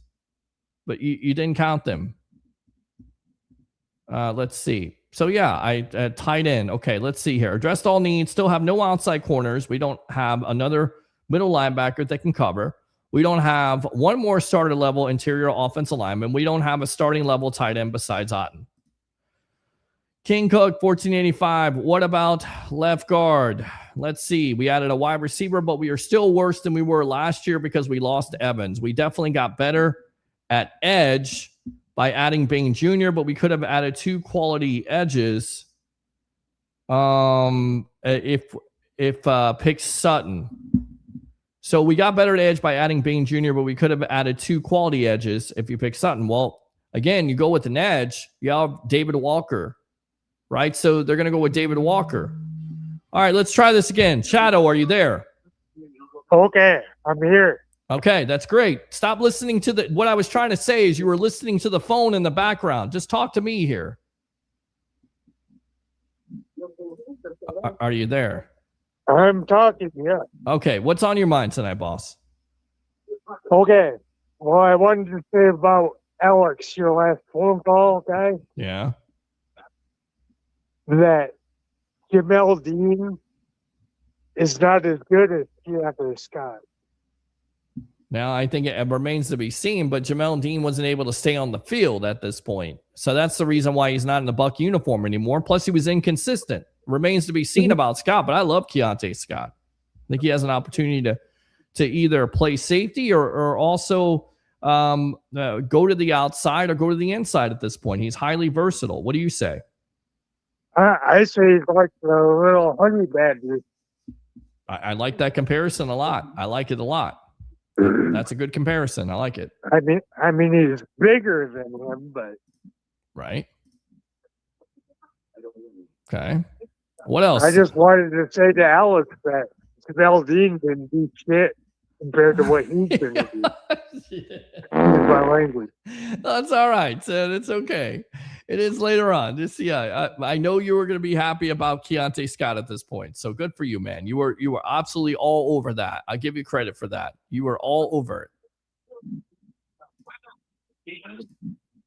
Yeah. I really do think that Reuben Bain Jr. is probably going to be one of the best linebackers in the NFL. How many sacks do I you don't think he has? he's going to play edge. Well, you know he's number 3 now. So how many sacks do you think he has? Over under 7 sacks. 10. Over under. I say at least 10. 10. All right, good stuff, man. I appreciate the call as always. Use the second one, okay? All right. All right, man. Good stuff. Finally can hear me. You know why? He was talking to me. He was listening to the phone in the background. I knew what he was doing. It wasn't my phone. It was his. Open phone line, 727-255-0391 and 727-255-0391. We added a wide receiver. We're still worse than we were last year because we lost Evans. We definitely got better at edge by adding Bain Jr., but we could have added 2 high-quality edges if we picked Sutton. All right, Brightside Broadway, welcome to the Evolution. Well, hey, Peter, go Bucs. Yeah, absolutely. Go Bucs, buddy. That's good. Go Bucs. Wait up, little boy. Wait up. Yes, go ahead, my friend. I just want to say, yes, very happy with Jason Light's picks and his management of the team. Has it changed your opinion of this Bucs team in 2026 with the draft? Yes. How much so? So much so, I think you're going to see a different dynamic on our defense. Okay. All right. And a different dynamic on our offense as well. Okay. Because we're putting veterans with rookie players that can help them in future years. Okay. As well as this year. All right. Good stuff. And I think people are not looking at the big picture when they're looking at these adjustments. And what's the big picture? What do you think the big picture is, Brightside? We're gonna win the Super Bowl. When do you do that? When do you think that's gonna happen? This year. Wow! Listen to you. Can you tell me this? Do you not see Warren Sapp as Bain Jr.'s twin? Well, I think they're different players. I mean, I know they're both from the University of Miami, and they can definitely make an impact. I think they play different positions. One plays a 3 technique defensive tackle, the other is an edge rusher. But can they have the same impact? That's asking a lot. You know, again, Sapp, remember, he didn't have an impact in his rookie year. In fact, I think I get 3 sacks and a touchdown against Atlanta, of all teams. And it was like a 3 or 4 yard touchdown at that point. I remember that. And didn't do much. And then 96 kind of was the turning point of that defense. You could say, okay, now he's starting to get this defense down. And of course, that was the first year of Tony Dungy. So Tony Dungy knew how to use him. He was with Sam Weiss.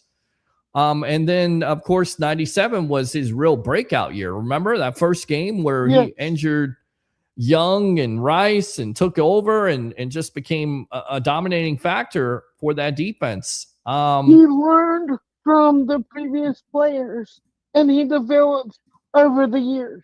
Well, he developed a couple years, but yeah, he didn't do it his first year, but he developed a couple years. So it may. Exactly. Right. But I think Bain Jr. could come in right away and have an impact. I definitely think he could do that. And I don't think it just stops at Bain Jr. I think it's across the board. Well, it helps. As far as our defense. It absolutely helps if Kalijah Kancey can stay healthy, and Yaya Diaby, he'll have to step up this year, and you have Vita Bea, and we'll see how it all works out. Jason Pierre, JP's back on the field too. Well, I don't know. I don't know if he's gonna. Nacho. I don't know if he's gonna be on the field more, but I think Nacho is gonna be there. Elijah Roberts coming into his second year. They definitely, and David Walker, right? We don't know what David Walker is going to bring, but I think the biggest key, I've said it over and over again for this defensive line, if Kalijah Kancey stays healthy, everything is different about this defensive line, period. Exactly. Our offensive line, I think, is going to be much better this year, and we've got depth in our wide receivers and our running back. They do. They definitely do, man. They're definitely improved. All right, bright side. Anything else here on the evolution? We need to get behind our staff of our Bucs. Well, listen, man, you can be critical. I get the criticism. I understand the criticism. But I think a lot of it sometimes is not even constructive. It's just the fact that you want to go back to 2016, you want to go back to 2021. I don't think that's a fair assessment. The majority of the time, I definitely could say that Jason Light has got these picks right because he's been able to develop this team and get this team to where they needed to be not only competitive, but win the NFC South and win a Super Bowl on top of it. Does he do everything right? No general manager makes every right move. That's crazy. That's nuts. Do you do everything right? I wish I could. I wish I did. If I would, I'd be a much happier person, but it's just not like that sometimes. Nobody's like that. I don't either. All right. We're not perfect. You're exactly right, Brightside. Appreciate the call as always, my friend. Love you, brother. Love you, brother. Good stuff. All right, let's go out to the phone lines here. Let's go out to you. I don't know who you are. Welcome to the Evolution. What's your name? Where you're calling from? Oh, Steve. Steve, what's up, bud? Hey, what's going on? Go Bucs. Yeah, man, go Bucs. What's on your mind tonight? I think it was a great draft. So you have more confidence in this team at this point with their draft? Absolutely. I think we filled a lot of holes. You got to give the young players time to develop. That's true. What would you give this draft grade? I know it's early in the process, but what are you giving it? A, B, C, D, or Zuzman would say an F? I said A. A. Okay, why an A? It's not just about getting the best players. It's about getting players that fit need. Okay. All right. And we got a lot of players that fit our needs. Even though they may not be the players that everybody wanted, they still fit our needs. Very true. Very true. And they have an opportunity here to come in right away and be contributing factors, especially Bain Jr. All right, what else is on your mind, Steve? I just think that we may not be in a Super Bowl window right now, but I feel we should be at least competing for the NFC Championship. Well, I definitely think you could see that. I mean, say that, especially if they're able to stay healthy with the start they had last year with the young talent on this team, with the new offensive coordinator, with Baker Mayfield in a contract year or possibly getting a contract extension at this point. You could certainly see it, especially if this defense is improved over what they were last year, which I definitely think they could be, right? And remember, we got new position coaches too, and that should be a big help. Well, definitely new position coaches here, new energy. It's always a good thing to have that new energy, especially offensively and defensively, and they've got that, and we'll see how it all comes together. What else is on your mind, my friend? Just wanted to say, man, I'm just excited about this season. I'm excited to see these rookies developing. I can't wait to see rookie minicamp on Friday. All right. Love it, Steve. Don't be a stranger here on the Evolution. Keep on calling, all right? Appreciate it. Go Bucs. Yeah, man. Go Bucs. He said go Bucs. Go Bucs. Go Bucs. Wait up, little boy. Wait up. Go Bucs. It's exciting. It is exciting, Todd. You still have a job. Yes, Fire the cannon. yes, absolutely. How about them Bucs, baby? How about those Bucs? How about it? Open phone line, 727-255-0391. It's 727-255-0391. Let's see. This is what I'm saying. We have a mediocre left guard, a bad center. Should have been moved to guard after 1 year. Right guard's coming back from ACL. Light plays or picks injured Billy on the 5th round. Well, he is healthy. I mean, when the press conference happened, Greg Allman of Fox Sports asked him, "Is your knee fully healthy?" He says it's fully healthy.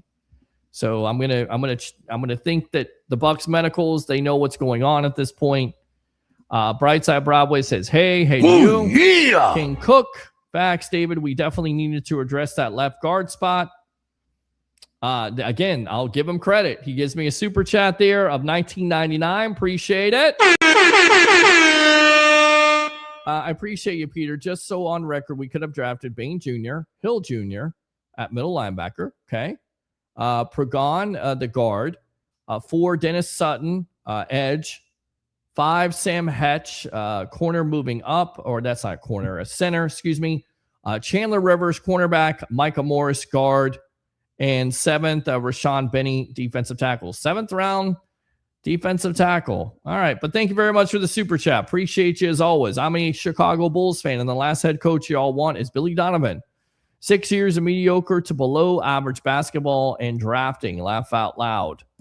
Realtor again, please make fun of me forever if my picks are not better than what Jason Light did. All right, it's okay.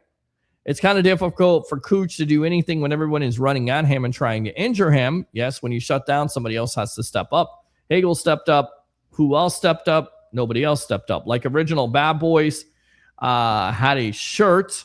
There you go. Absolutely. I'm happy when we win. I don't hate Jason Light. I'm just tired of him always doing the same mistakes and not ever changing. Brightside Broadway says, can we stop talking negatively about Todd and Jason? They're both great for the team. Go Bucs, go Bucs. Wait up, little boy. Stop. Wait up. Go Bucs. It's exciting. Go Bucs. Fire the cannon. Go Bucs. How about them Bucks, baby? Go Bucs. Thank you, Brightside. Appreciate you, Realtor David Zuzman. We totally blew our Super Bowl window with Evans and Levante David because Jason Light sucked and free agency and wasted premium picks every year. Jeremy, I think McNair was a Houston Oiler first. That he was. Very good. Houston Oiler and then a Tennessee Titan, but led the Titans to the Super Bowl, so you're correct. 1995, third overall. Boom. There it is. You're on point, on fire, Peter. It's easy to criticize and second guess when it's not your butt on the line. Yes, agree. Realtor David Zuzman, it's easy to have your butt on the line when most of the Bucs media coverage throw him a parade every year just for him to continue to be mediocre at best. I don't see, mediocre. We have something different when it comes to mediocre. That's saying when you win a Super Bowl the last 5 years and then you're able to come back and absorb that salary cap hit by bringing back the players to try to win another Super Bowl. And it wasn't his fault that Chris Godwin and Tristan Wirfs and Antonio Brown went crazy. If you had those players, at least Tristan or Chris Godwin, you most likely win back-to-back Super Bowls. Then what do you say, Realtor David Zuzman, on Jason Light? They did 3 times. 2 times, actually. They went all in on Super Bowl year, 2021 and 2022. They tried. And then in 2023, when the check is up or when the credit card bill is due, they go out and get Baker Mayfield for $4 million, and he's highly productive, and that team still wins the NFC South. That's pretty impressive. Not mediocre by any means. Not my opinion. I don't know. Louis Loteo, please call in. Would like to hear your take. King Cook, 1485. Hurricane up 2-0. Let's go, baby. All right. What team were you a GM for that and won a Super Bowl? Let's go out to Space Windu. I think he's laughing. Thank you very much, Space. I'm glad I could entertain you tonight. Oh, yeah. Your mic is disconnecting from the phone system. I don't know if that was me. Keontae will be a nickel slot defensive back. I think Bain Jr. will have 11 sacks or more. I mean, yeah, let's ask that question. Over under 7 sacks for Bain Jr. Is it too early to ask? No, it's never too early to ask here on the Sports Web. Open phone line, 727-255-0391. It's 727-255-0391. Raise the flags, raise the flags. Oh, yeah. Chris Cole says, how many undrafted free agents has Light hit on the last few years? There's another one. Christian Izzian. Let's see. Sean Tucker come to mind. Those two. He's done well with that too. Go Bucs. Go Bucs. Go Bucs. Wait up, little boy. Stop. Wait up. Go Bucs. It's exciting. It is exciting. Fire the cannon. Do a little bit there. Let's go out to Brent. I'm going to see what happens. Bain, 7 sacks for Bain. So there you go. Questions of the night. If you're a Bucs fan, you're a Lightning fan. What happened to the Lightning? What should you do at this point? You know what happened to the Lightning. What do you think happened to the Lightning? What should they do in this offseason? The Magic fired their coach today. We'll throw it out there. The Rays are in a winning streak. What do you think about that? And what about the Bucs draft? Has that changed your opinion or your outlook of 2026? And how many sacks does Ruben Bain Jr. have this year? 7 or over. We'll revisit this question again, I promise you. Open phone line, 727-255-0391. It's 727-255-0391. Jeremy says over. Okay. Grace Point, I think Bain, what I'm most excited about with Bain is what he will create around him, the ripple effect. Steve, thank you. Appreciate you calling in. Don't be a stranger. More than 10 sacks for sure, says Realtor David Zuzman. I'm not from Tampa, so I don't care about no other team but the Bucs. Fair enough, Brent. I like that. That's respectable. All right, let's go out to what Yaya Diaby had to say. He was on Up and Adams. So he had some great comments. He says, I'm doing whatever I can. I feel like I've earned the trust of the guys. I come to work every day. I've earned the trust of the coaches as well, and I do believe that I will take that next step to be the next captain. But it could go to anybody. It could go to me. It could go to Kalijah Cansey and guys who have been here and worked day and night to help this team in the best way. Talking about possibly an extension, which Jason Light mentioned that he wants to get him done. Of course, Diaby, 7 sacks last year, can build off of that. We'll see if he's able to do that. He also says about Bain Jr. meeting him because they had a Bucs lunch, so that must have been an interesting lunch to be a part of course. He says just by looking at his eyes, he is hungry. He has got that bad look. He's about to get after it. And the whole edge class, he was the best in my eyes. I'm so happy to have him as a part of this team. So there you go. That's Yaya Diaby, his comments about possible extension, what he wants to do different in 2026, and also Bain Jr. Now, Jason Taylor had this to say about Bain Jr., his former coach, a Hall of Famer, played for the Dolphins long time ago. You see Bain, and he's built like a fire hydrant in a Volkswagen. And then he told this to CBS Sports interview here. He has dense muscle mass, bends very well. He's very flexible for a man his size, especially with his lower half. Great flexion in his ankles and very powerful and strong. He came from a good high school program, has furthered his strength and his flexibility. And the number one thing I will always refer back to when talking about these guys, Bain and Akeem Mesidor, is that they love football. Boom. There it is. Boom, baby. They love football. What did Jason Light say? You want to get players, maybe with an edge, definitely with an edge, but they got to love football. They can't be idiots. Be on social media all the time. They're going to be all about football. They got to love football. That's what that I am that man statement is from the Tampa Bay Buccaneers. If you love ball, you would do whatever you need to do to be great. If you don't love ball, but you like what ball gives you, it's going to be hit or miss. Bain has always been 10 toes down, the hardest worker, violent. He is not just physical, he is violent. We're talking about violence in the building a lot. So there you go. Violence. Loves football. 10 toes down. I love that. 10 toes down. Standing on business, as the kids would say, right? Huh? Open phone line, 727-255-0391. It's 727-255-0391. What else do we have here? Let's see.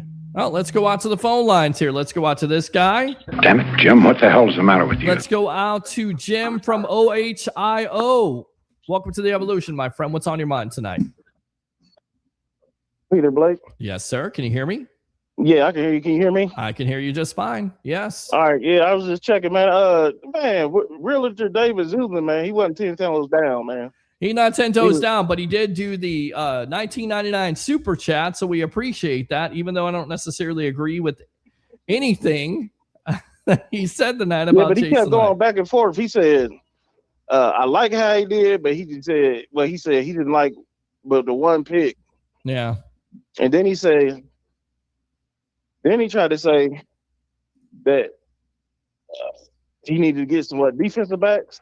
Yes, another outside corner, another guard, get a defensive tackle in the 7th round. They shouldn't have drafted a wide receiver if they were going to. Chris Brazel from Tennessee, guys like that. Yes. He said he shouldn't have drafted a wide receiver? If they lost Mike Evans? Well, if they were going to, they didn't need a wide receiver, but if they were going to, he preferred the guy from Tennessee, which Carolina dropped. Tennessee? What position he played? Wide receiver. Oh, why he don't want the tall dude that was in the draft? Ain't that who we picked up? Well, yeah, Brazel was also tall, and that's why Carolina picked him. But the reason why the Bucs traded down to get that extra 5th round pick, and then they still got the wide receiver that was athletically gifted, who may be the best, may turn out to be, again, a damn steal in the 3rd round with all this talk. But again, it's just talk. We don't know. We don't know what they're going to do. But I happen to trust, again, this organization and how they draft wide receivers. Jason Light's been pretty damn good at it. He's had his fair share of misses, but he's also had his fair share of gets, namely Mike Evans and Chris Godwin. Start there. Yeah. And they always get like an underdog, just like what's the name was? What's the name was supposed to be too small? Bucky Irving. What's our start? The guy that does the announcing now. Does the announcing? What are you talking about? The guy that's announcer now. He in the Hall of Fame. What's his name? Rondé Barber? Rondé Barber. He was supposed to be too small and this and that. Yeah. He went out and he came in the draft. And what happened? Well, they developed him. He was able to develop because he was almost cut from this team. And a lot of Bucs fans don't talk about that, but he was nearly cut from this team. And then he was able to develop, and he was able to be productive, and he turned into a Hall of Famer and fit into this defense like a glove. Made all kinds of plays. Yeah. Well, like I said, you gotta let the players play. So I mean, he liked the guy. They got criticism for the guy, our first round pick. He said he liked him. Yeah, short arms, man. Yeah. Well, about to see. We're about to figure this out real quick. See what this kid's heart is. I like Jason Light's pick, so I'm just trying to figure out where he's coming from. Do you at this point, do you have more confidence and more optimism after this Bucs draft? Yes or no? I got confidence in what he did this year. All right. Remember, I said what, B+? B+. Okay. For Jason Light. All right, B+, my friend. Appreciate you as always. This was not a B+ call. This was an A+ call, Jim. Appreciate you as always. All right, man. Have a good night. All right, have a great night. Good stuff there, Jim. Thanks a lot. If Trotter is Devin White without the attitude, that's a win. Yeah, a lot of Bucs fans forget that he was made a pretty good impact in his first couple of years there, did he not? Especially that Super Bowl year. No, we won't forget that. We want to say he's just a bust because he moved on to another team. Again, we don't want to look at the contributions, the statistics, the impact of what he made on that defense when they won. No? Okay. That's not fair. We did not need a wide receiver as much as we need a starting quality guard. They're not drafting a starting quality guard in this draft. They love Brederson. They love Cody Mauch. They love both of those guys, especially Brederson. Would you be the guy that would sign or pass on a Bain Jr. for an Ione Vega? Because I'm not that guy. I'm not. I'm sorry. You've got a good enough offensive line. They got to stay healthy. That was the health thing. That's the problem. When they're able to stay on the field together, that's a damn good offensive line. They were not going to go into this draft looking to get a starter at left guard. I'm sorry. They love Brederson. Brederson may be a center on this team. You never know. Like, you may be right. Graham Barton may be a left guard. Brederson, you heard that right. You didn't hear it wrong. You may be right. Brederson may be shifted to the center. Graham Barton may be a left guard. It's happened before. It may happen again. You being right, me saying you're right. I don't know if it's going to happen again. But that may happen. Those changes to the offensive line. But just, reading between the lines from Jason Light's comments this offseason, he's very, very satisfied with where this line is at. All right, let's see. Realtor David Zuzman. We do not need a wide receiver as much as we need a starting quality guard. Trotter is nothing like Devin White. He almost never got to the quarterback. Anthony Hill Jr. always produced more sacks, forced fumbles, and interceptions. Trotter has the worst missed tackle rate among top middle linebackers. Hill Jr. had the lowest missed tackle rate. And Jeremy says with a lot of players like Lynch and Rice and Sapp and Brooks. Yes, absolutely. The old days of Bucs defense.